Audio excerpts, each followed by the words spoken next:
رأيتم ما أعطاها ربها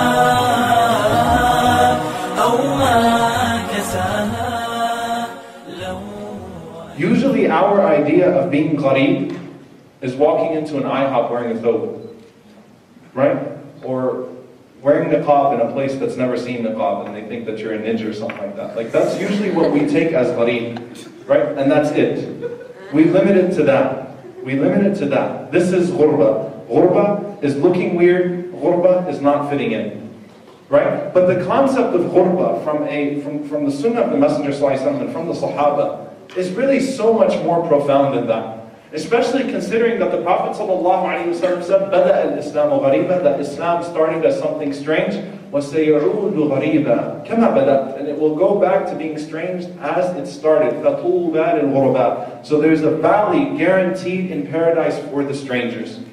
And this type of being strange did not just start with the revelation of Iqra, by the way. In fact, I want to take it back to one individual who is so admired, although he never took shahada in his life. He never took shahada, but he's an illustrious individual in this deen. And that is Zayd ibn Amr ibn Nufayl, radiyallahu ta'ala anhu.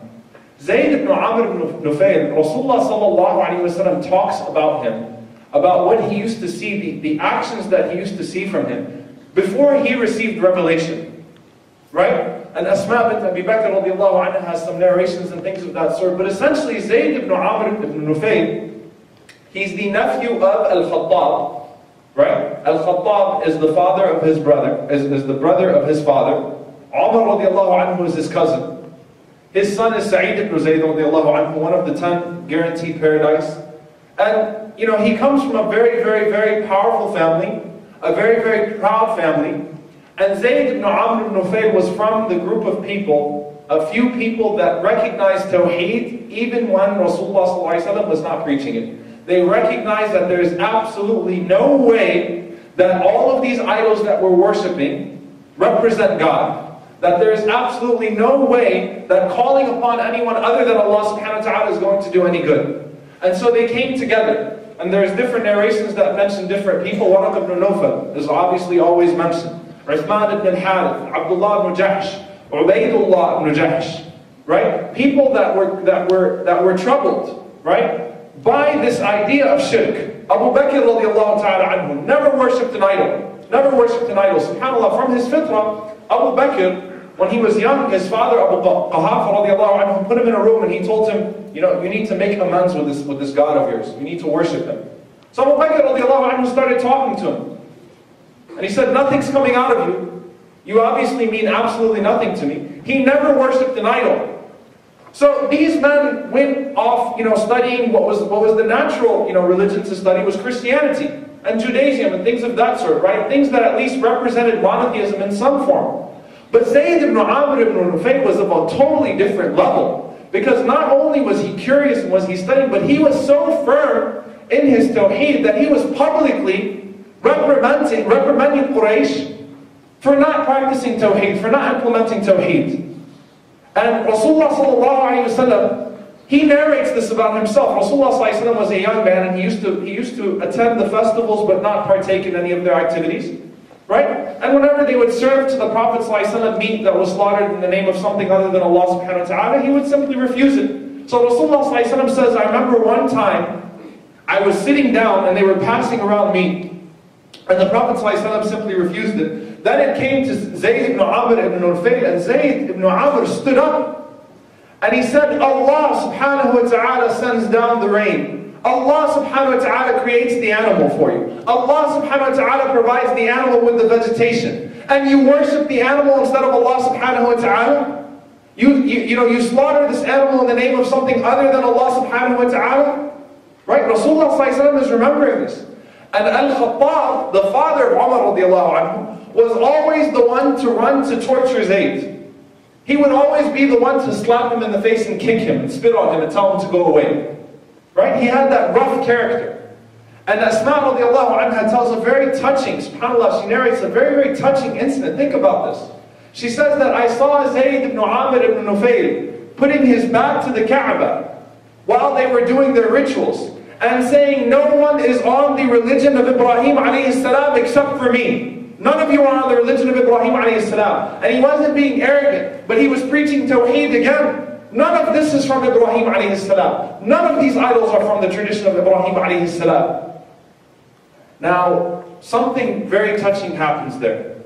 Imagine, this man did not hear Iqra, did not hear the Quran being recited. Right? You didn't have Imam Siraj or Dr. Altaf Hussain back then. Right? SubhanAllah, no one was telling him about Islam. But look how passionate he was about it. And look how isolated he was. Asma radiallahu anha says, one time I watched him.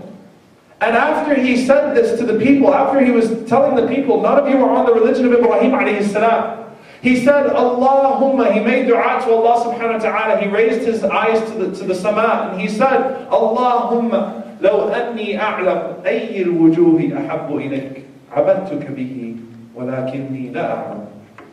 Said, oh Allah, if only I knew which way was the best way to worship you, I would worship you with that.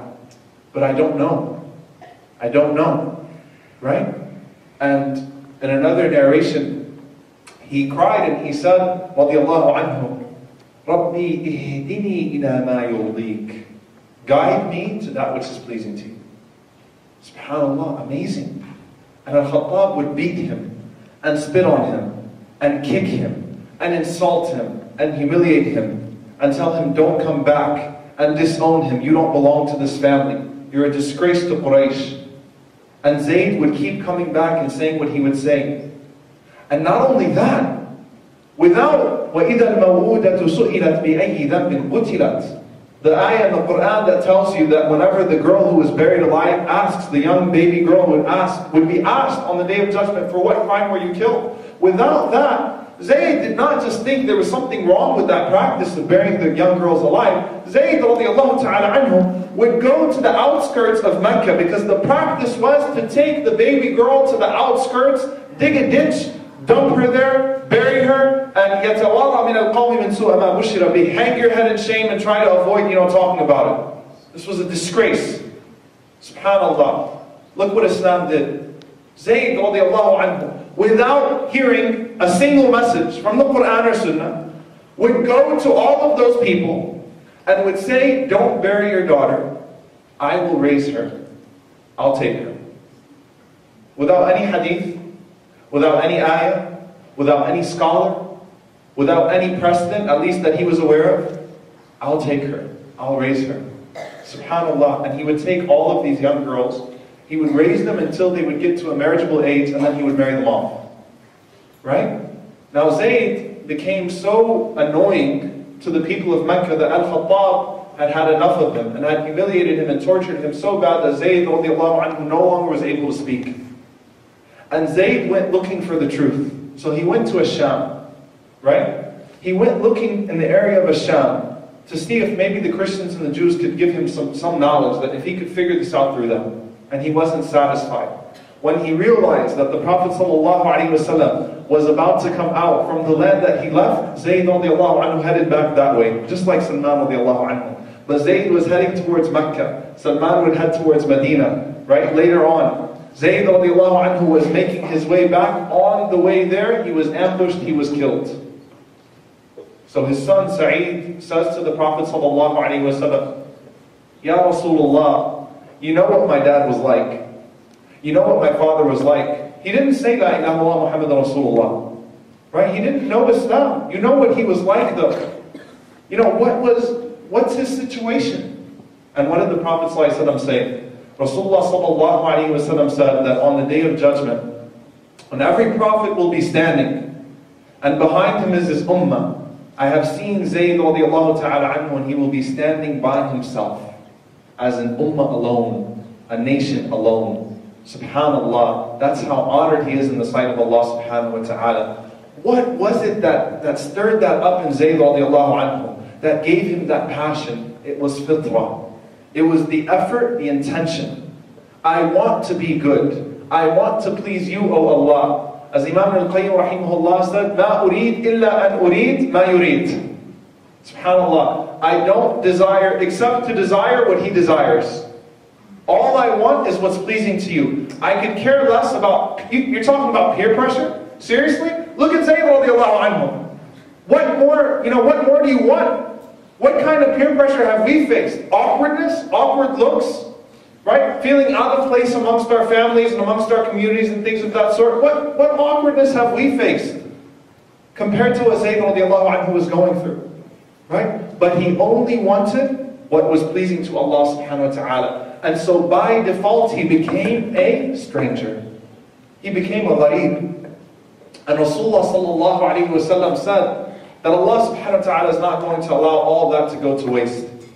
But the puzzling thing again, how did he know what to do with the girls? How did he know all of these things? Because Allah subhanahu wa ta'ala says what? And this is the take-home message. وَالَّذِينَ جَاهَدُوا فِينَا لَنَهْدِيَنَّهُمْ سُبُلَنَا. Those who struggle and strive in our cause, we will guide them to our subul, to our paths. And these subul are not like the subul of shaitan, right? The paths of shaitan. There is only sabilillah. We never say subulillah. These subul all lead to sabilillah. It's not different religions and these types of things. It's not, it's not different schools of thoughts, or different schools of creed. No, this isn't what it's talking about. You're missing the complete point. But Allah subhanahu wa ta'ala will guide a person to ihsan. Ihsan in different areas, because we were not all created the same way. Allah subhanahu wa ta'ala did not create everyone to be a scholar and a da'iyah. Allah subhanahu wa ta'ala did not create everyone to be a generous person that's always going to cut the check, the big check. Right? That's always going to rescue the fundraiser. Allah subhanahu wa ta'ala did not create everyone the same, and Allah subhanahu wa ta'ala did not create everyone with the same abilities. But Allah subhanahu wa ta'ala gave everyone a means of elevation. And a way that that person could be elevated in His sight, subhanahu. There is no person in here who is at loss. In the story of the woman who used to have epilepsy in the time of the Prophet ﷺ, right? She used to fall, she used to have seizures and fall, and the Prophet ﷺ would tell her, or when she asked the Prophet ﷺ to make dua for her cure, the Prophet ﷺ said to her, what? I can make dua and you will be cured and it will be over. But if you are patient, you will enter Jannah. If you're patient with it, you'll enter Jannah. Dua is permissible. You didn't ask for something that's wrong. You can ask for dua, but if you're patient, this could be the best thing that ever happened to you, because this is guaranteed Jannah for you. And, someone came to my mind. Any of you seen Abdullah from Saudi Arabia, who's paralyzed from neck down? The video of what are your 3 wishes and these types of things. So Abdullah is a da'iyah in Saudi Arabia who, before he became paralyzed, was not a very religious person. He almost drowned and he had to have operations, things of that sort, and he lost function in all of his body, neck down. And now he dedicated his life to da'wah. Right? And his videos on YouTube, I don't care if you have the hardest heart in this audience or in the world, you will cry. You will cry. If you watch that alone, and you watch the way he answers questions, the way he talks about his life, and the way he reflects, unbelievable. And subhanAllah, in the Middle East, he'll have thousands and thousands of people, shuyukh, scholars, in tears, wailing. Why? Because that's how powerful his story is. That a person, even in that situation, found a way to please Allah subhanahu wa ta'ala. He found his path, right? He found his way. He found his part of ihsan. He found his role to play in this life. And it was to tell everyone else, basically, your hardship is nothing. And my hardship, which is much greater than your hardship, is nothing, because Allah subhanahu wa ta'ala has given us enough to be grateful for. Right? And I was thinking to myself, subhanAllah, imagine a Muslim who's born in a household, right, where they've been taught Quran their entire lives. And this happens so many times. The first mini crisis they faced in their lives, they wanted to get married to a person, that didn't work out. They start saying, Allah doesn't exist. Why is God doing this to me? Who is Allah? Why does Allah hate me? This whole, and they throw out everything they've heard their entire lives out the window. Why? Because they faced a mini crisis, not a crisis on that scale. وَالَّذِينَ جَاهَدُوا فِينَا لَنَهْدِيَنَّهُمْ سُبُلَنَا. Those who strive for the sake of Allah subhanahu wa ta'ala, Allah will guide them. Allah subhanahu wa ta'ala will guide them to their path of ihsan.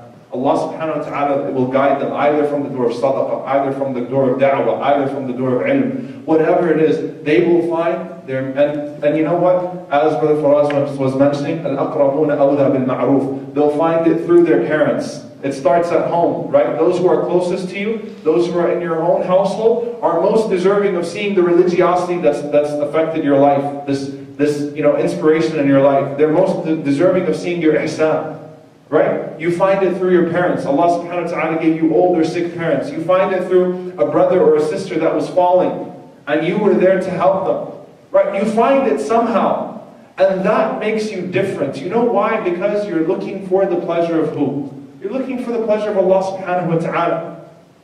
And that's what ghurba is. And unfortunately what happens is that we have, sometimes we live lives that are so purposeless that when do we feel ghurba? When we're in an environment that actually means something. Right? When you go to the masjid and people are talking about religion too much, you as a Muslim sometimes are uncomfortable. Right? Like, hey, let's talk about something else. And part of that is the fault of the older generation who turned the masajid into, and by the way, alhamdulillah for America again, you think division's bad here? Go to the UK. Right? Nothing like that. But we feel ghurba in the masjid. We feel uncomfortable. We feel uncomfortable if we're in an Islamic convention sometimes and people are talking about religion too much. If our friends start talking about deen too much, you're weirding me out, man. Why are you being like this? Right? It's supposed to be the opposite. We're supposed to feel awkward and uncomfortable with things that are displeasing to Allah subhanahu wa ta'ala. But I guarantee you, many of us as Muslim youth, let's face it, we feel more comfortable in a grocery store with the liquor right behind our backs than in a masjid. Right? We feel more ghurba in the masjid than we would in the grocery store.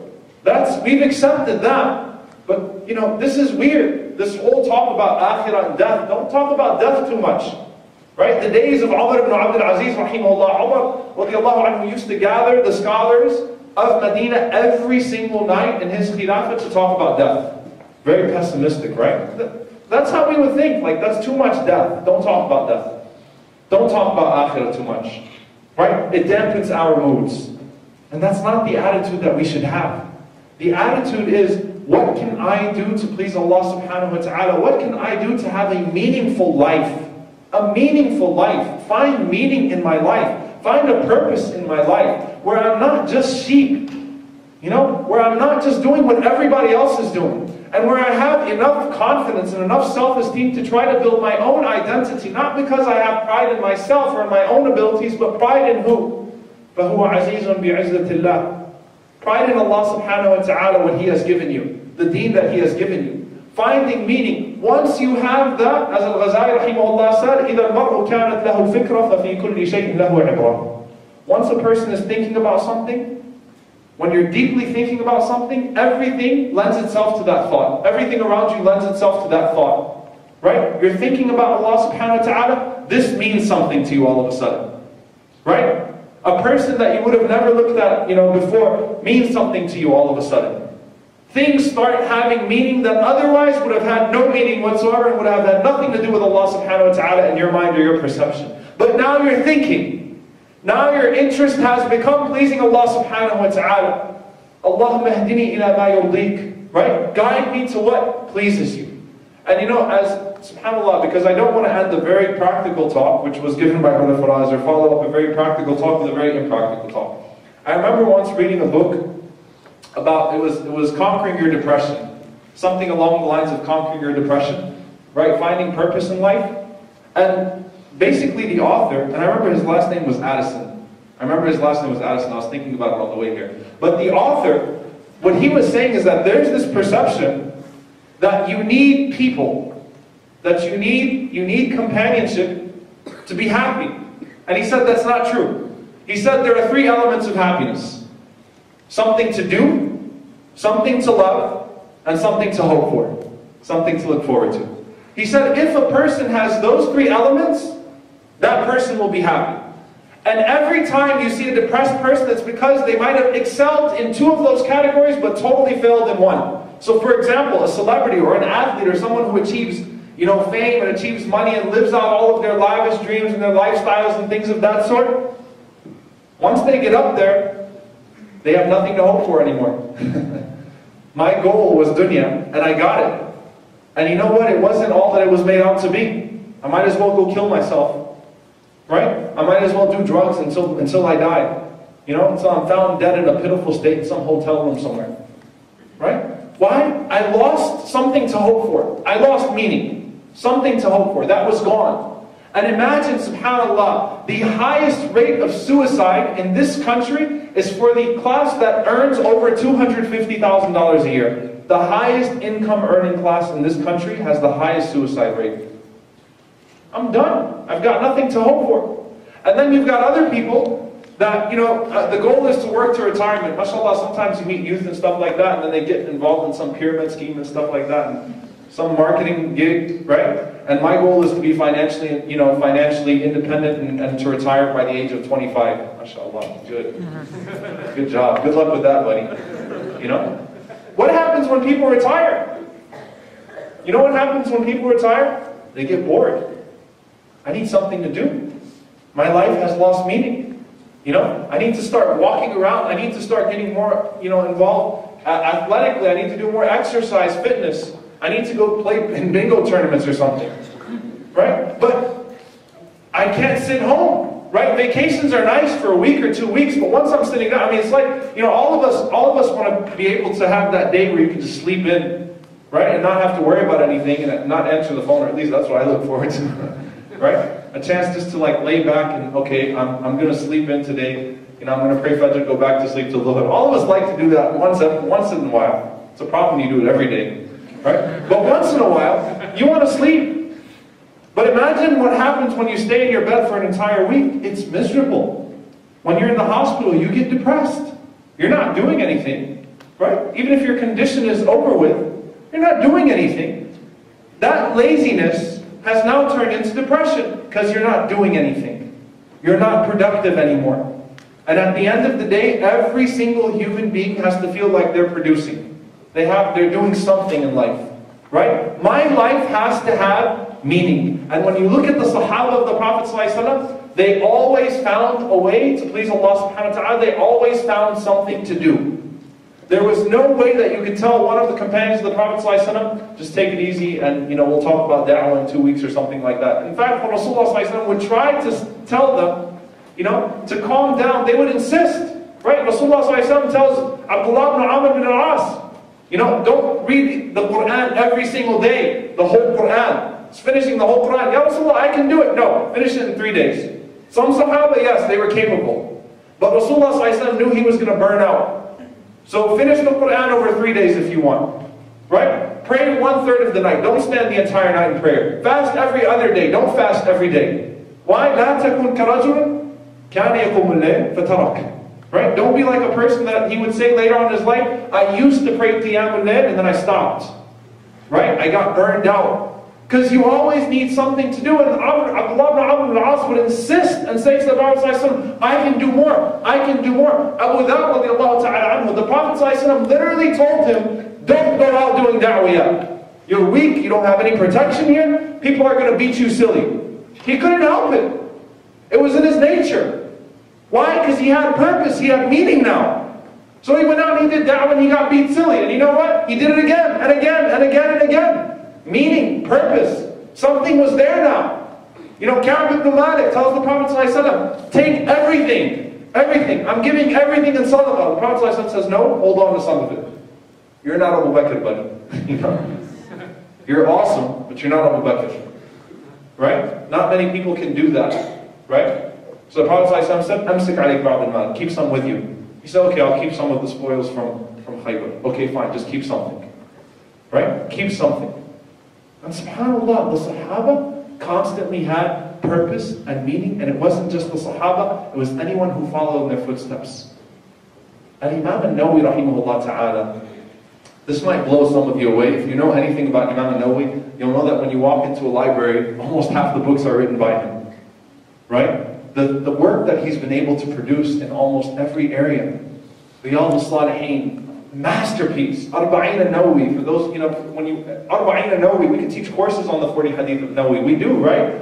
Right? And in fiqh, the sharh of Muslim and hadith, all of that. Do you know that Imam al-Nawawi rahimahullah died in his 30s? In his 30s. You know, seriously, when you think of someone like an Imam Nawawi, you're thinking about the guy with the great beard who's barely alive in his wheelchair, right? I've spent all these years, putting myself in this position. Now I can write books. He died in his 30s.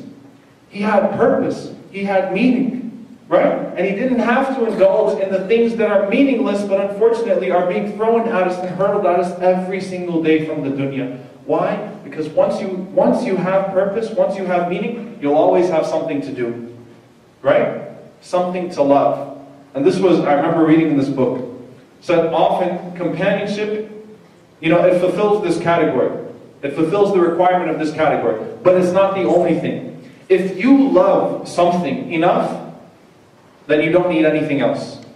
If you love something enough, when you love Allah subhanahu wa ta'ala enough, and unfortunately, I'm not in a category where I love Allah subhanahu wa ta'ala enough that I'm completely independent of other things, right? Independent of other people and those types of things.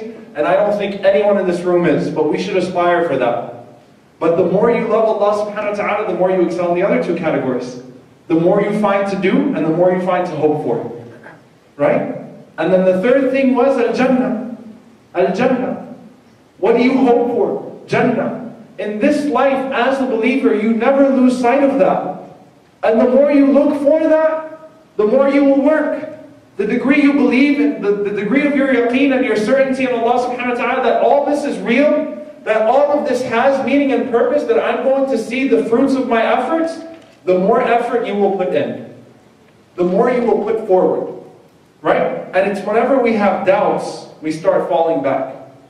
And subhanAllah, Imam al-Qayyim rahimahullah, he said something very profound. He said the doubts are in two categories. Doubts in oneself and doubts in Allah subhanahu wa ta'ala. How do you doubt yourself? I'll give you an example.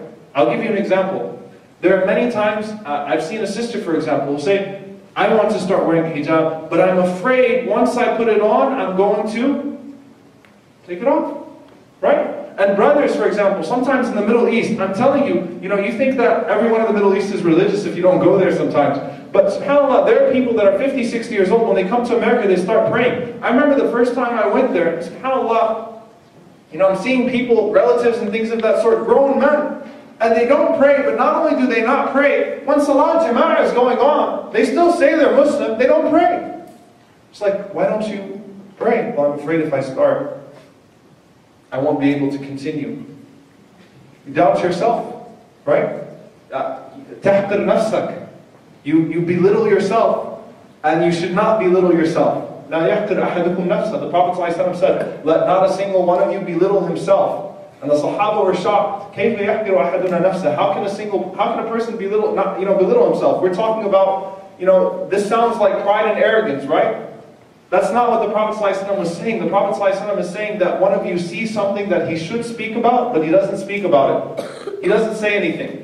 Right? And when Allah subhanahu wa ta'ala asked him on the Day of Judgment, why didn't you say anything? You saw people disobeying me. You saw all of this stuff that was contradicting Islam. Why didn't you say anything? What would he say? خَشَيْتُ النَّاسِ. Ya Allah, I was afraid of what people would say about me. He was weak. He doubted himself. And the Prophet said, Allah subhanahu wa ta'ala would say to him, Allah subhanahu wa ta'ala was more worthy of you fearing him, subhanAllah, than people. Right? So when you doubt yourself and when you doubt Allah subhanahu wa ta'ala, when you have the shak in Allah subhanahu wa ta'ala, you're really getting involved in something, and then you think to yourself, is this really all worth it? Is this really going to get me anywhere? I'm not getting paid for this. Right? I don't have to put up with all this. This is frustrating. Is it really worth it? And that doubt can kill you right there. It can kill your Islamic work. It can kill your meaning in life. It can kill your purpose.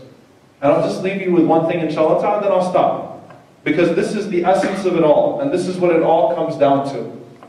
لِلَّذِينَ أَحْسَنُوا الْحُسْنَى وَزِيَادَةً. Allah subhanahu wa ta'ala says in the Quran, for those who excel, Brother Faraz was talking about ihsan, for those who excel, they will have a return of excellence. Right? هَلْ جَزَاءُ الْإِحْسَانِ إِلَّا الْإِحْسَانِ. You put good forth for Allah subhanahu wa ta'ala, Allah subhanahu wa ta'ala will return good to you. Your everyday lives will change. Right? You have ihsan with your parents, you'll start noticing that they have better treatment towards you. You have ihsan towards people, you're courteous towards people, you'll start noticing that more people will be courteous towards you. Right? Things will change, right? But what is Allah subhanahu wa ta'ala talking about? لِلَّذِينَ أَحْسَنُوا الْحُسْنَى. Al-Husna is Jannah, paradise, something to hope for. But what is waziyada and more and extra? What's possibly more than Al-Jannah? So the Sahaba asked the Prophet ﷺ, we understand Al-Husna. What is waziyada? And what did the Prophet ﷺ say in the authentic narration of Ibn Hibban? النَّظَرُ إِلَىٰ وَجْهِ اللَّهِ. To be able to see Allah, to be able to look at the face of Allah subhanahu wa ta'ala, to stare at the face of Allah subhanahu wa ta'ala.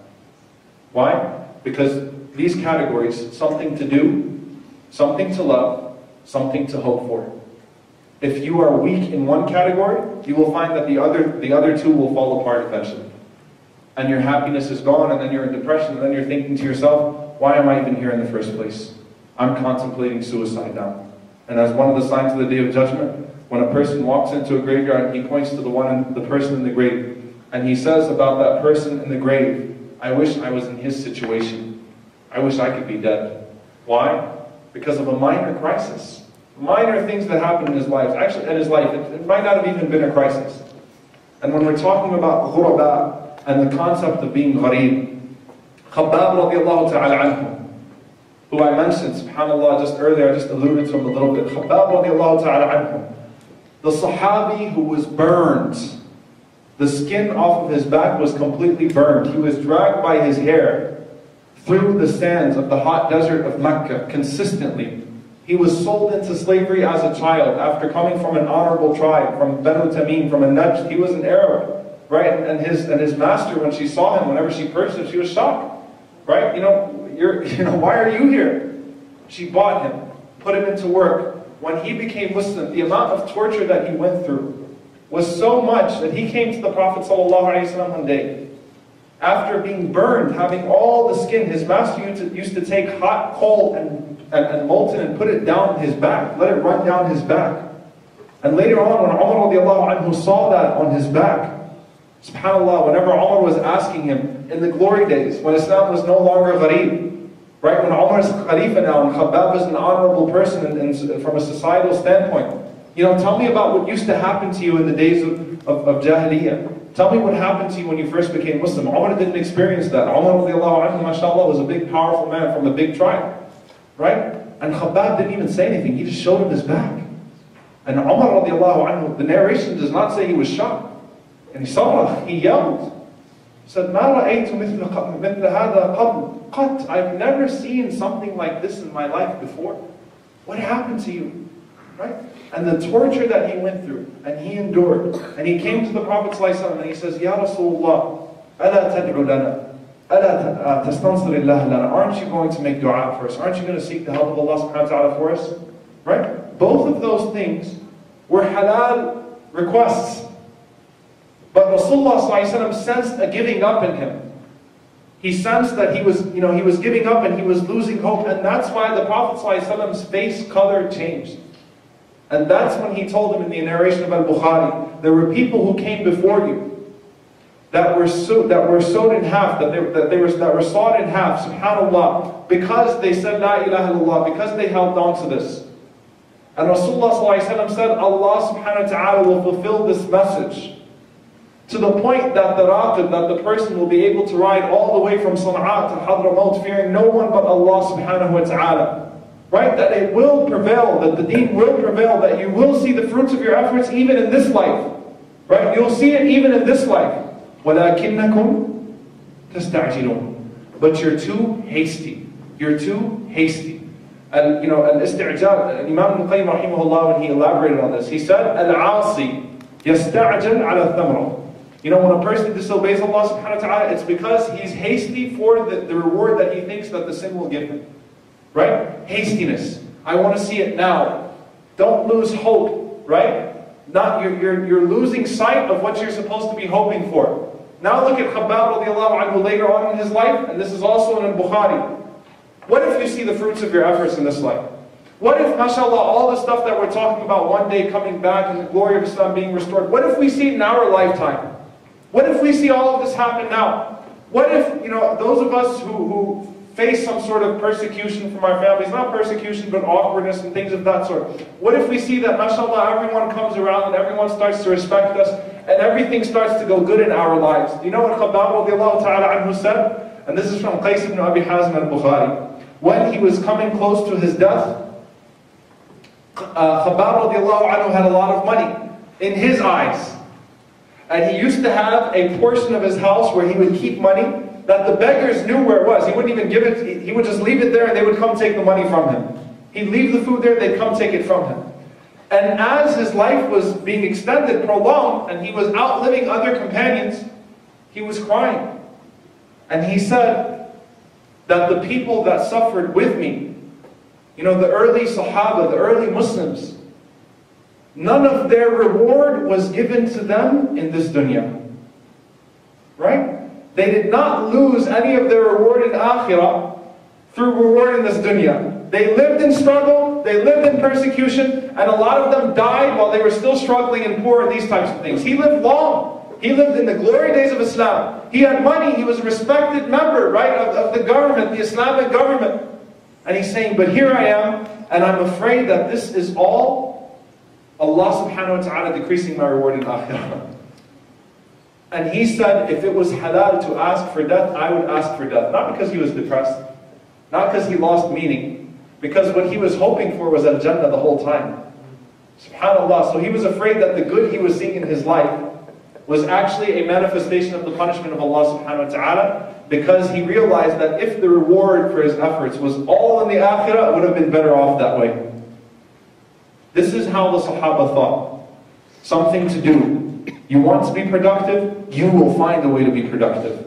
You're not going to need some shaykh to tell you how to be productive and what to do. You can seek advice, but when you want to be productive, you will find a way to be productive. You will find a way to serve Allah subhanahu wa ta'ala and serve your community. Something to love, you always have Allah subhanahu wa ta'ala. Something to hope for, as long as your certainty in Jannah is there, then you're not going to need the appreciation of people. You're not going to need to see the fulfillment, to see everything you've achieved in this dunya. You'd rather see it in Akhirah. And we ask Allah subhanahu wa ta'ala, رَبَّنَا آتِنَا فِي الدُّنْيَا حَسْنَةً فِي الْآخِرَةِ حَسْنَةً وَقِنَا عَذَابَ النَّارِ. Oh Allah, give us good in this life and in the Akhirah, and protect us from the hellfire. جزاكم الله خيرا. أقول قولي هذا وأستغفر الله لي ولكم. السلام عليكم.